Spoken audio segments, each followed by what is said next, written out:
social's here. It's part of your business. It has an impact on your business that's beyond marketing. When you think about research and development and surveying your audiences, all the way to like customer care and how we're listening to our consumers. So how are we infiltrating that into all of our business practices, and how is social media making an impact there? Welcome to the Schmidt List, the podcast for people dedicated to managing successful projects, developing impactful products, and building engaged teams. And now, here's your host, Kurt Schmidt. Emily, hi. Hi. How you doing? Great. How are you? Oh, living the dream. You're at the Socialites. What do you guys do over at the Socialites, and what your role is? I'm the CEO. Okay. The Socialites is a social business consultancy or a social media marketing agency. Mm-hmm. We do everything from strategy to content production, social media management, paid advertising. Mm-hmm. We really like to consider ourselves a social first consultancy. So social isn't all that we do, but we definitely see social as the leading channel right now to produce really great consumer insights, handling customer care, doing promotions, targeting. Yeah. Lots of good stuff. That's cool. So how did you get involved? I mean, obviously you liked social media and you were like, I could make a career out of this, right? Is that kind of how the transition happened? Because you guys have been around for what now? It's 9 years this month. Wow. Yeah. Crazy talk.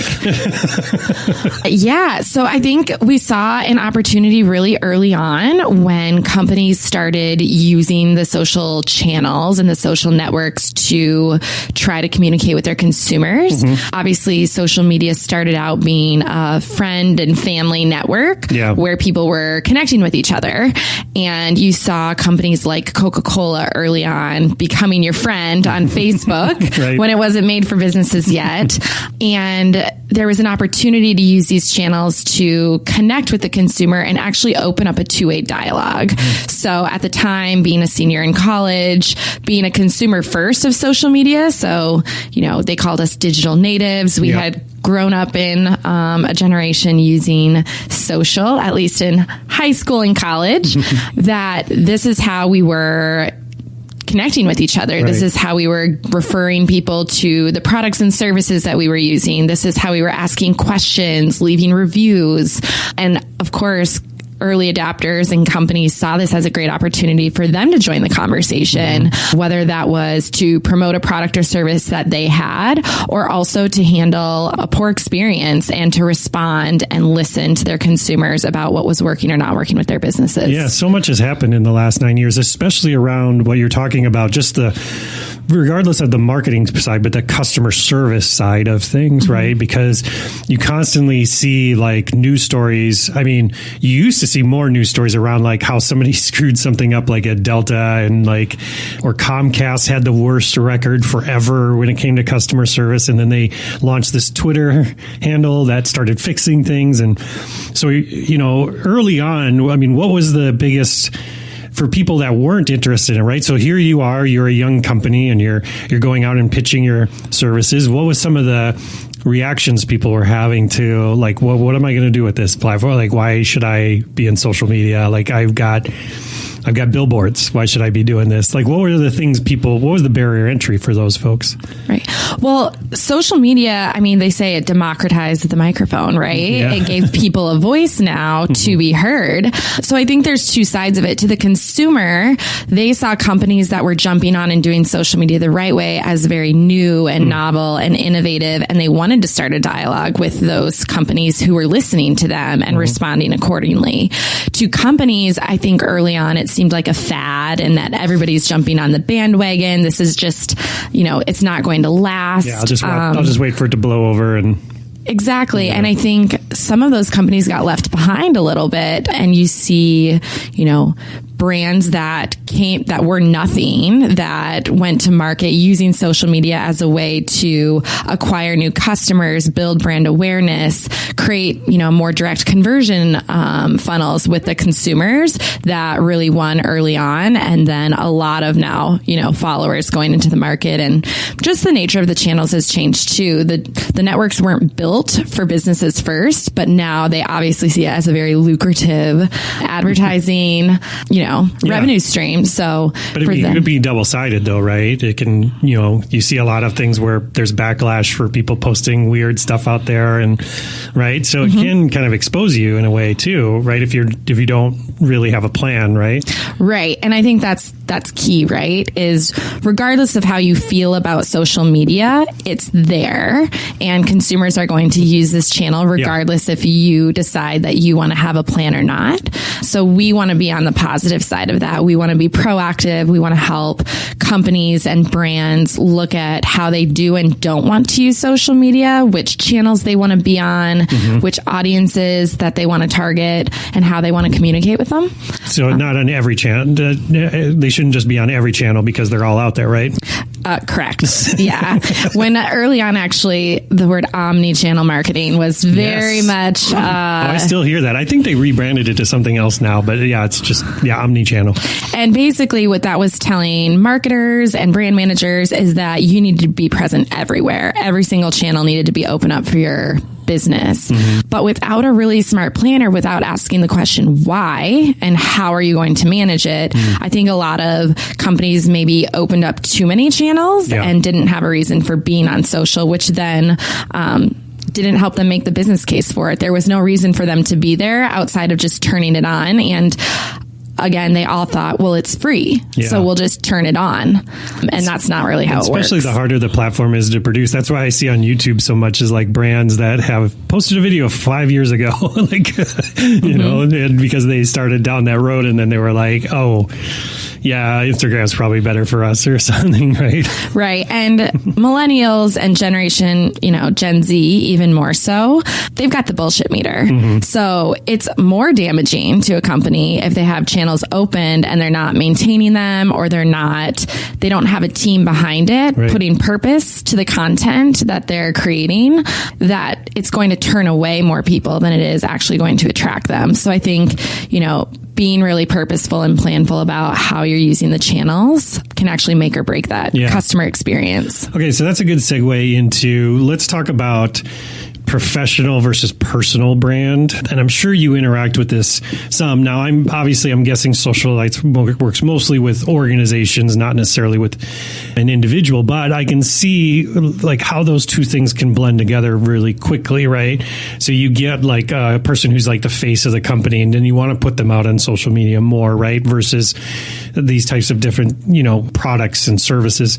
So how do you, when you're coaching somebody around social media, and is there a difference between how you coach a person versus an organization that has products?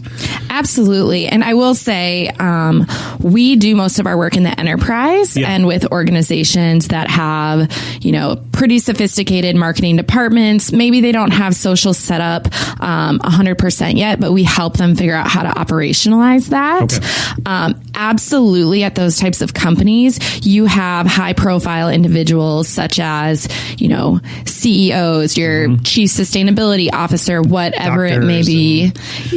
Doctors. And we can absolutely put together an employee advocacy program for other employees too that have a voice, whether that's someone who's on your sales team that's managing a region. How do we get them materials to speak about their products online and share that with their audience, on specific channels? But there definitely is a difference between how we would consult and develop a strategy for a brand rather than an individual. Okay. I think where the interesting crossover that's happening right now is what's called the passion economy. Mm-hmm. So it's these people who have built audiences of hundreds of thousands of followers that have now turned their personal brand into its own brand outside of who they are as a person. Sure. And I think that's a really interesting place for us to come in and help guide them on how do you treat your personal brand like an individual brand or a marketing department. So this is like an influencer type of marketplace, right? Where that person kind of transcends like just sharing different things, but now they're like, they've got merch or something, right? Exactly. Yeah. And I would say that we don't manage a lot of personal brands. That's not our sweet spot. Sure. We, again, work in the enterprise and are really kind of behind the scenes, like the secret sauce of what makes a brand, special on social. But yes, there's definitely some caveats between the two. And I would also say, my team is made up of strategists, social media managers, content creators, producers. They're very much behind the scene putting the brand first. And I think that's what's different when it comes to people who have high influence. Their personal brand is front and center. So there's a lot of humility that comes with some of the work that we're doing. We're behind the scenes, we're helping our brands and our clients win the awards. It's not, a typical agency where we're out trying to win all of the awards for our own showcase. Sure. But I think that's where it can vary with some influencers. They're wanting to do sponsored content, branded content, merch, right, and partnering with brands to leverage both of their communities. So a lot of times we'll actually work on behalf of our brands and our clients to align with influencers or people who match their value system, who match what their goals are, and who also have audiences that are very similar. Yeah. So, that's interesting because, when you mentioned enterprise, it almost seems hard for me to imagine them thinking influencers as a real solution to anything, because when I think of influencer, I think of those people backpacking in Grand Canyon and, posting everything about that. And then how does Medtronic leverage, that sort of use case, right? Right. Is it more of a very targeted thing when you're using an influencer for a very specific type of brand or a very specific product maybe instead? It depends, right? Okay. I think it can be both. Okay. I think a key difference is who is popular and who is influential. Okay. So I think early on in the age of influencer marketing, it was who has the biggest following. So who's the most popular, who has the highest reach, how do we get in front? Yeah, and there's a case to be made. I can get, right? There's a case to be made for that, depending on what the goals of your campaign are and the goals of the partnership. We focus more on influence. Influence can be someone who has a really solid group of, 5,000 to 15,000 followers, but they're highly engaged. Right. They're reading and commenting all the time, right? Yep. Yeah. They're in tune with that influencer because it's deeper than just a product review or I got something free and I'm going to post about it. There really is alignment. Yeah. So when it comes to any sort of influencer marketing, if you gave the medical example, who has influence in those communities? It typically is the doctors. It typically is the patients. I want to hear from a patient who has gotten this medical procedure done and can tell me about all of the results. So when we're coming up with advocacy and influencer strategies and tactics, and again, that's not the end all be all social strategy. That's just one arm of it. But we're definitely asking those questions, not who has the highest reach, but who are people actually listening to? Okay, makes sense. So tell me about this. I keep hearing about this influencer bubble happening because Instagram's removing likes and other places are talking about removing the ability for you to see how much people are actually engaging with influencer things. And so a lot of people are saying like, well, these influencers are going to have to go get real jobs once this happens. What's your thought on the influencer market and the future of it? Influencer marketing, we have this discussion all the time because there are people out there saying, the end is coming for influencers. Influencers have been around our society for decades. When you think of people who influenced, early advertisements and, TV, print, radio, these personalities have existed and withstood the test of time. I would say the channels are just changing, the way in which that they're leveraging the technology that's available to them.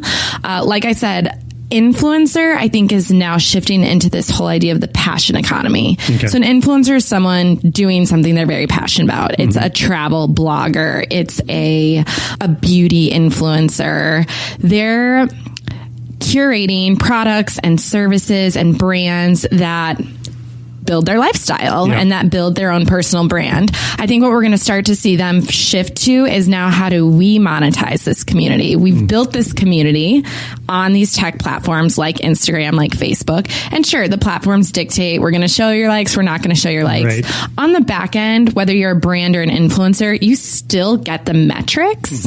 So while to the public's perception, you're not going to be able to see the amount of likes, and that might influence, who's engaging with your content. Sure. If you're in tune with what type of content resonates with your audience, you may not see as much of a dip, and you'll still have access to the data and analytics to help you come up with what's working or what's not working.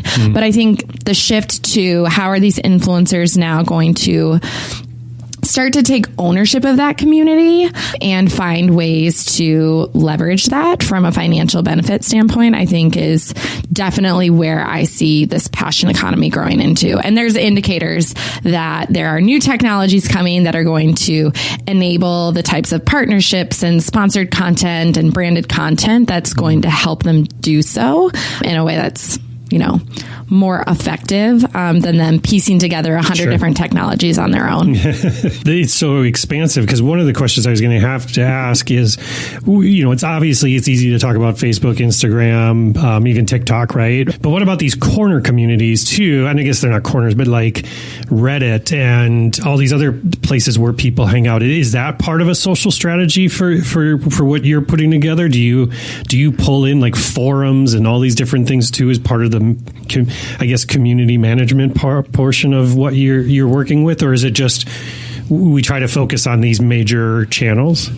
Definitely when we're thinking about coming up with a social strategy for a client, we're going to tap into the channels where their audience is forming around. Okay. I would say an advantage to being a social first agency is that we can go really deep in our expertise on both the mainstream channels, but then also on these other categories. Reddit being a perfect example of, when we're identifying trending memes, we're noticing these things on channels like Reddit and within the subreddits that we're part of than we are, by monitoring a hashtag on Instagram. And that's part of our, secret sauce. Yeah. And I think if you're trying to manage all of the marketing channels and you only have a certain amount of time to spend on social media, you are going to gravitate towards the mainstream channels, Facebook, Instagram, YouTube, Twitter, Pinterest. Because you probably don't have a 20-person social team. That's all they're doing, right? Right, exactly. But I think what's really fascinating, if you think about, the mainstream social and then, dark social or other platforms that maybe don't have as much popular appeal, but have really niche audiences, is that really these social channels are starting to steal from each other. Oh, yeah. Right? So you start to see Instagram stories pick up, and that originally stemmed from what Snapchat was doing. And now Facebook's trying to integrate more of those features into its platform.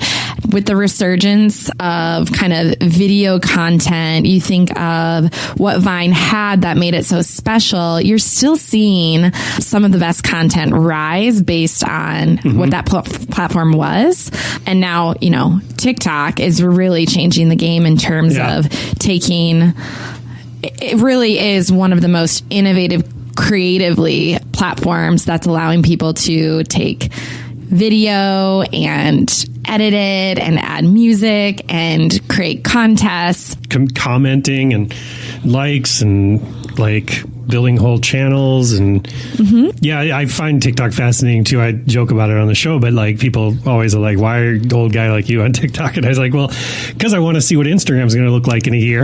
Exactly. Yeah. The platforms influence each other. Yeah. Even if I would not advise a client to go get their handle on TikTok and have a strategy around TikTok, I encourage them to download it, to be a user on it, to understand that experience and to understand the content that's performing really well, because it certainly is going to influence the other channels.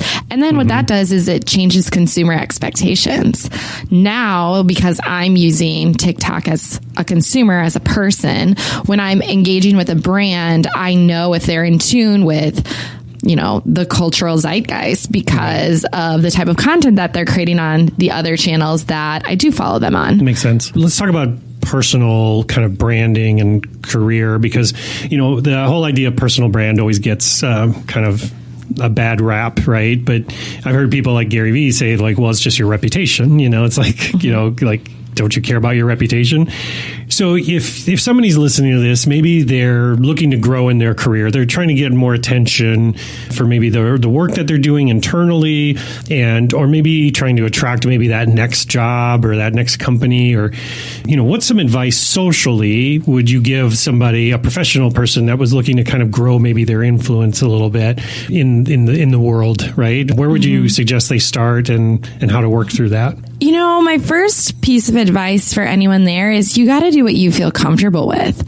If you don't want to build your brand presence online or build your public profile, you're just going to go kicking and screaming into the process, and it's not going to be fun. And honestly, the end product will probably reflect all of that. Yeah, exactly. But if you are interested in reaching more people with a message that you have, in being curious and learning, how do these platforms work? Maybe I should try publishing more content on LinkedIn. Maybe I should try to figure out how to build a personal blog or put my resume on a personal website.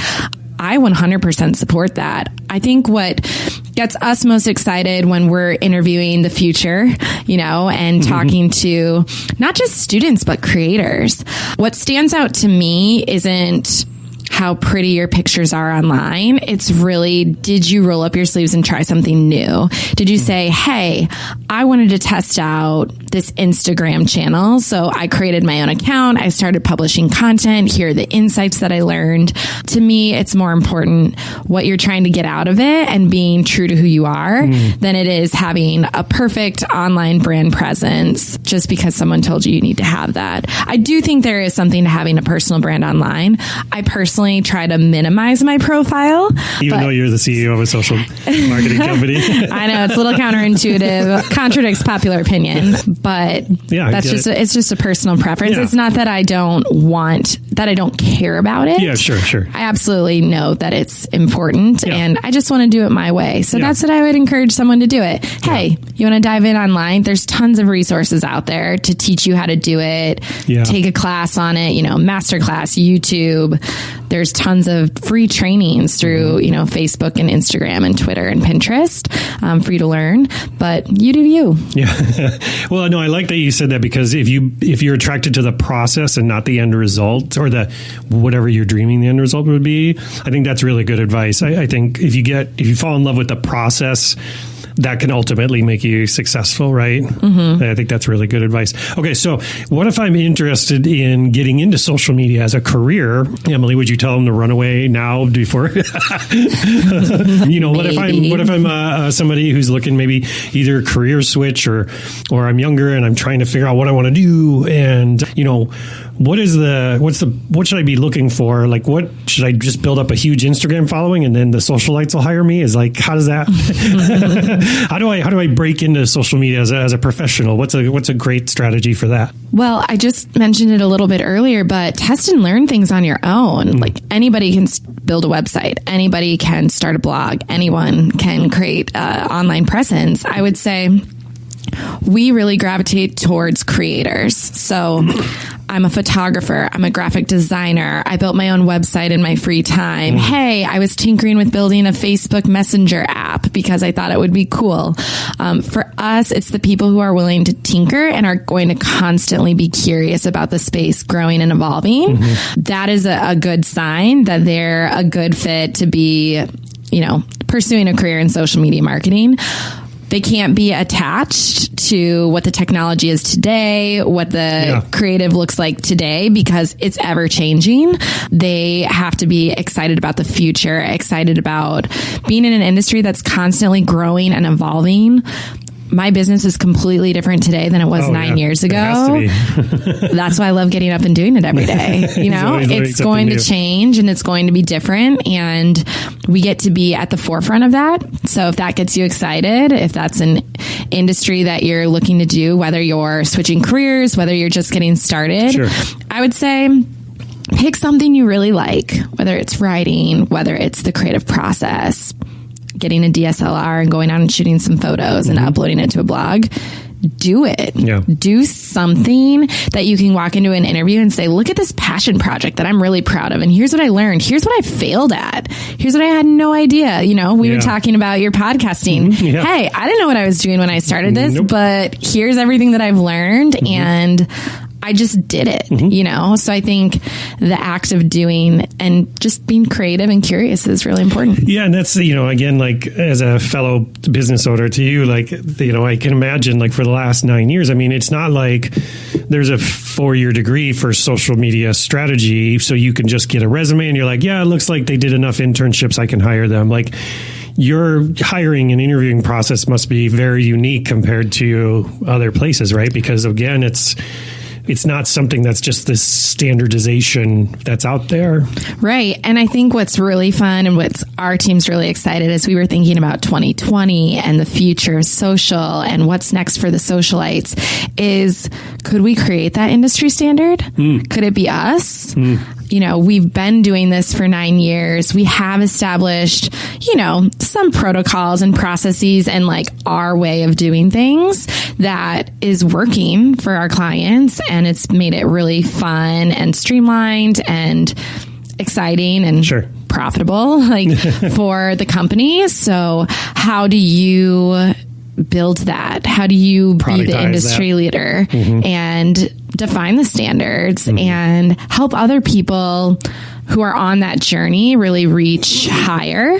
I think that's something that has been debated a lot on our team as to what does social media management mean to the socialites versus what does social media management mean to other agencies or other companies. And we really have to do a lot of teaching and explaining, but also we have to teach people to maybe unlearn some bad habits or bad practices, but not to leave them hanging, but to teach them a better way. Yeah. And that gets our team really excited. That is cool. I can imagine along with that, as you were saying, I bet there's opportunities where I bet clients are asking you to help them hire over the last 9 years, I can imagine, right? Because I mean, yeah, obviously I want to keep the socialites as part of my plan and stuff, but eventually I need more people on board. Emily, like, how do I hire these people and stuff? I can see how if you kind of, packaged your secret sauce in a way, like that would be very beneficial to organizations. Did you read our 2020 roadmap? No, it's a great point. So we talk a lot about who do we serve at the socialites, right? Starting out, I was a social media manager for years. Yeah, right. As we got started, I was doing the work. Yeah. And staying close to the work is one of our values at the socialites. And it's something that we never want to get too far away from the work because the platforms are always changing. The type of content is changing. The way that people and generations are using technology is changing. You got to stay close to the work. But I think as we have kind of mastered what does social media management mean, what does the job look like? What does a day-to-day life in a social media manager look like? Yeah. How do we give them processes and templates and, parts of our secret sauce to make them better? That's a part of our business that is what people know us for. I think as you look at how do I make social media work for my business? How do I operationalize it? How do I hire? How do I manage someone who's doing social media? How do I help them grow in their career? That's something that a lot of companies haven't given a lot of thought to.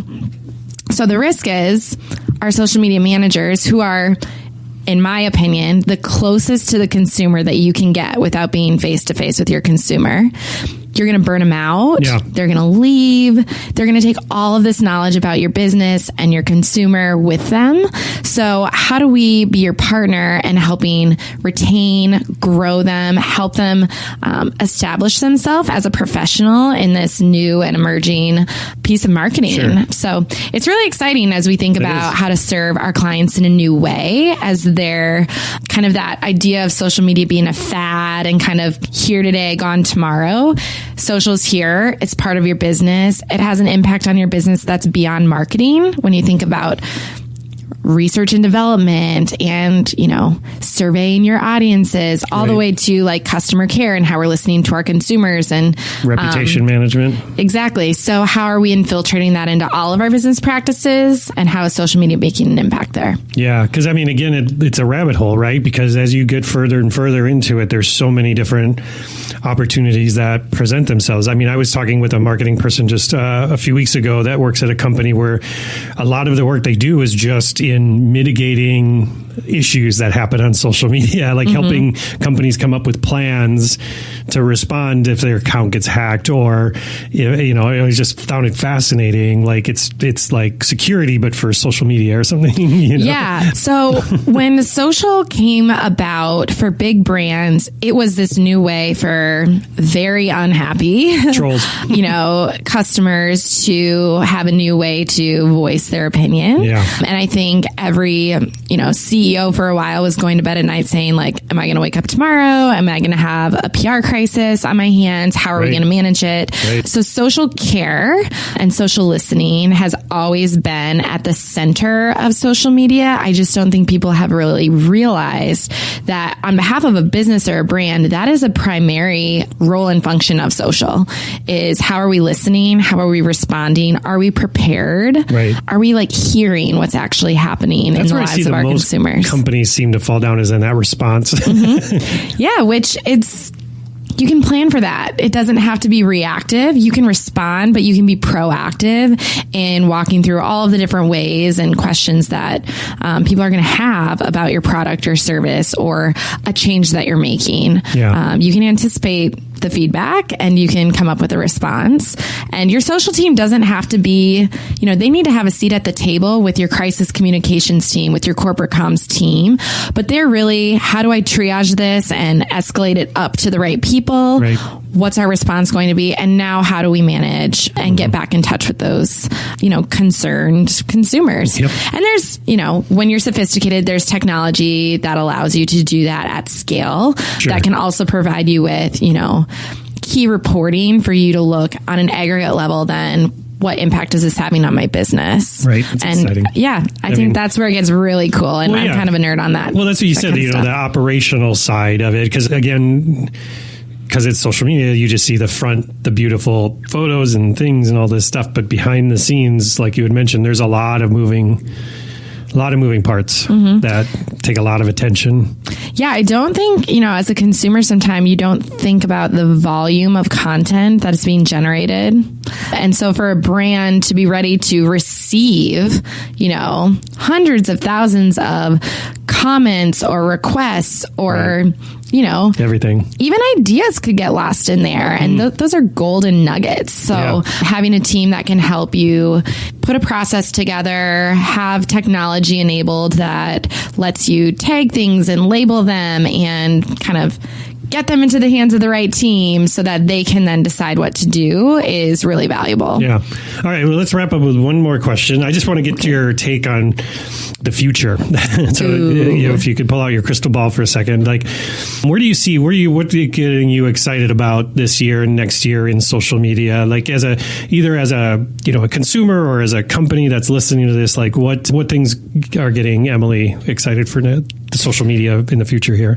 Things that are getting me excited are, I think, content creators are getting more savvy with how they're using these platforms. So TikTok, for example, what's happening? Like what types of, you know, viral videos are going to be created, and then how is that going to spread? I think that's always just really fascinating to see, you know, what's going to take off. Is it going to be the next artist? Is it going to be the next dance move? How are creators going to leverage social media to build awareness, but also to just create for the sake of creating? I think that's something that's beautiful that's coming out of TikTok.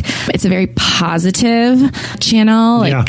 Funny, there's humor, but there's also just the real side of every age being on that channel. So what could, you know, seeing that positivity go into the other platforms, I think is something I'm really looking forward to.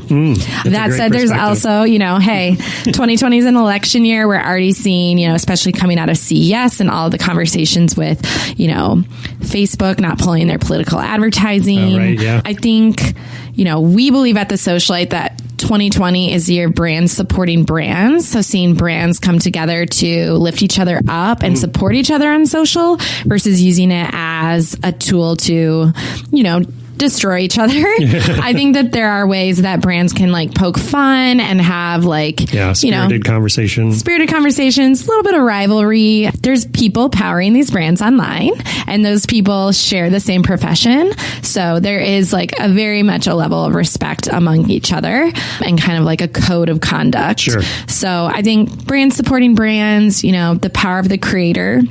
That's exciting. But yeah, it's it's going to be an interesting year, 2020. It really is. Well, I'm so glad that you're one of the first people I've had on 2020. Emily, I want to thank you for joining me. If I want to know more about Socialites and the work that you guys do over there, where should I go? Well, you can absolutely follow us on social media. We're on Facebook. You're on social media? Yeah. What? Wait, that's one thing. Wait, real quick. I was going to ask you, how do you eat your own dog food? Like, how do you I don't eat dog food. the euphemism, how do you eat your own dog food? Like, how do you social media, the socialites? Like, how do you run your same playbook that you would run for other businesses and things? Is that very similar, or is it different? I wish we did. No, I mean, I think every agency or consultancy would say that you usually put yourself last. At the Socialites in 2020, we're going to change that. Okay. So you should see a shift in what we're doing and how we're using social to test and learn, and also teach. I think that's a huge part of something that we're really passionate about at the Socialites, is using what we're keeping a pulse on and educating others. But I like the LinkedIn videos; those are cool.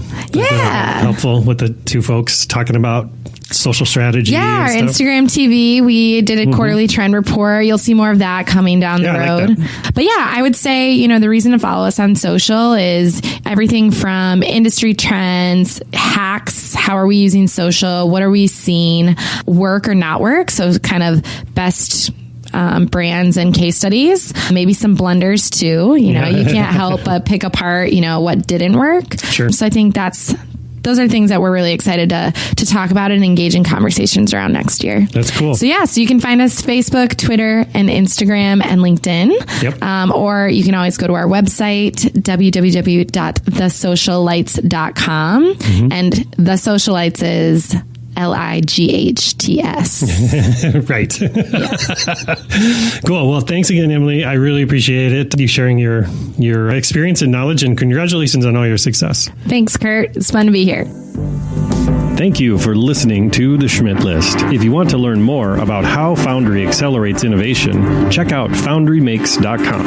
And if you'd like me to speak about establishing a growth mindset at your conference or with your team, drop me a note at kurt@foundrymakes.com. Oh, and the next time you're on the internet, head to iTunes and leave the show a review. If you enjoyed this episode, please share it with a friend, because sharing is caring.